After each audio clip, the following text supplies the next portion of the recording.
Alors en fait, la Divine Providence a été vraiment bonne parce que tous les 2 ans, j'ai la joie d'aller avec un confrère à Rome pendant la période des vacances de février ou de mars. Et là, j'étais à Rome pour l'ouverture du conclave.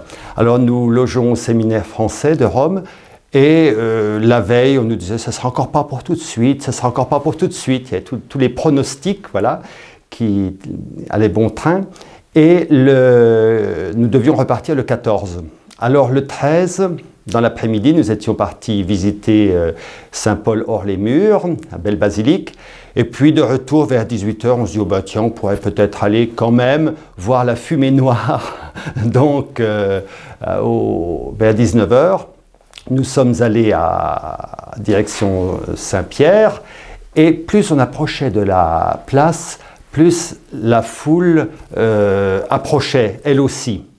Et quand on est arrivé devant la place Saint-Pierre, celle-ci était bondée de monde. On s'est dit, là, il y a quelque chose. Il y avait déjà la police qui était là pour la circulation.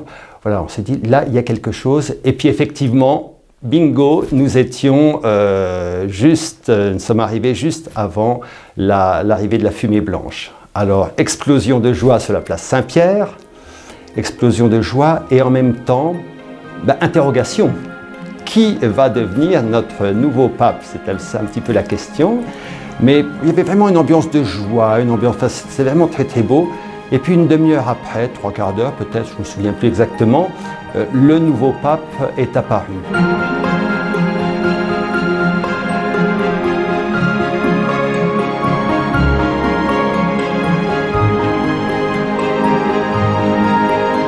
Alors là, un moment de silence, de surprise, de questionnement peut-être silencieux.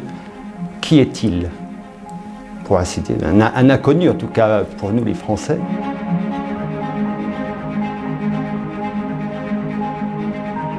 Écoutez, ça je ne peux pas dire. On nous dit maintenant que si, il en faisait partie, mais à l'époque on ne savait absolument pas.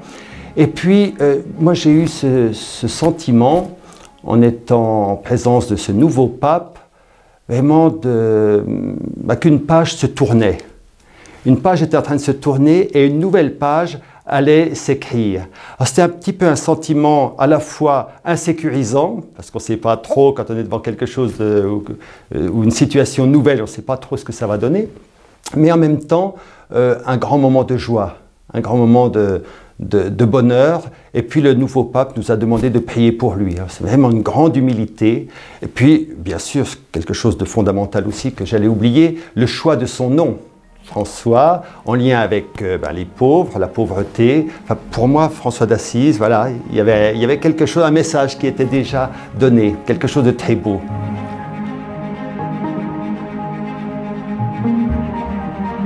Alors pour moi, ce qui me marque le plus, c'est son courage et son franc-parler, j'ai envie de dire. C'est un homme courageux. Il n'a pas trop peur de ce qu'on dira de lui, ce qu'on peut penser de lui. Il y va. S'il est convaincu que quelque chose est juste, qu'une cause est juste, il y va. Et ça, c'est quelque chose à mon sens, de très très marquant, très beau. Il donne assez facilement des comparaisons. Il prend des comparaisons très simples pour se faire comprendre. Il n'a pas peur de dénoncer aussi ce qui lui semble mauvais, injuste. Il y va avec courage.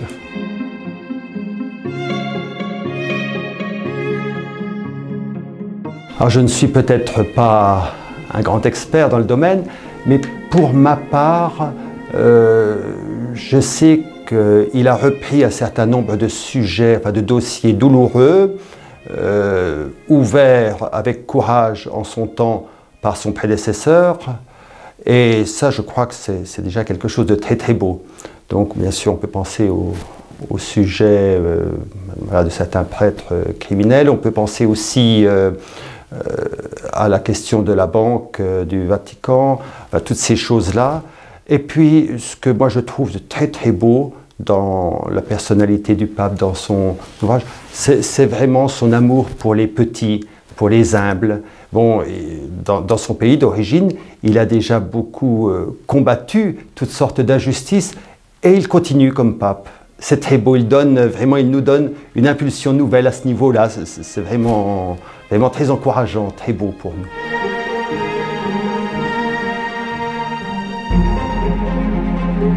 Je pense que chaque pape compte. Moi, je suis plutôt de la génération Jean-Paul II. Jean-Paul II nous a été donné en son temps parce que ça correspondait à un besoin. Le Seigneur nous a donné ce pape. Voilà. Ensuite, nous avons eu la joie d'avoir Benoît XVI, qui lui aussi a apporté une belle réflexion théologique à l'Église, qui a ouvert, comme je le disais, avec courage un certain nombre de dossiers douloureux, vraiment extraordinaires. Et là, nous avons effectivement le pape François qui correspond sans aucun doute à un besoin actuel. Et le Seigneur nous donne ce pape qui correspond à un besoin, une attente pour aujourd'hui.